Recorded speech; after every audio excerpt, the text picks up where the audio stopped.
আসসালামু আলাইকুম ওয়া রাহমাতুল্লাহি ওয়া বারাকাতুহু। প্রিয় দর্শক, আপনারা সবাই কেমন আছেন? আশা করি আল্লাহর অশেষ রহমতে আপনারা সবাই ভালো আছেন। প্রিয় দর্শক, আজকে আমি বংশ গৌরব ও স্বজন প্রীতির বর্ণনা অধ্যায় থেকে একটি হাদিস উল্লেখ করব। হাদিসটি হলো হযরত আবু হুরায়রা রাদিয়াল্লাহু তাআলা আনহু হতে বর্ণিত।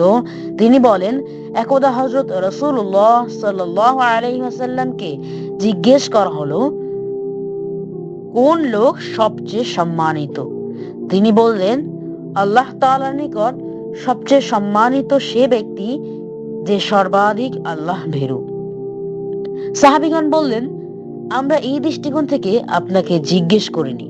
তিনি বললেন, সকল মানুষের মধ্যে সর্বাধিক সম্মানিত হলেন হযরত ইউসুফ আলাইহিস সালাম, যিনি আল্লাহ তাআলার নবী, আল্লাহ তাআলার নবীর পুত্র, আল্লাহ তাআলার নবীর পৌত্র এবং আল্লাহ তাআলার বন্ধু হযরত ইব্রাহিমের প্রপৌত্র। সাহাবীগণ পুনরায় বললেন, আমরা আপনাকে এ সম্পর্কে প্রশ্ন করিনি। তিনি বললেন, তোমরা কি আমাদের আরবদের বংশ সম্পর্কে জিজ্ঞেস করছো? তারা বললেন, হ্যাঁ।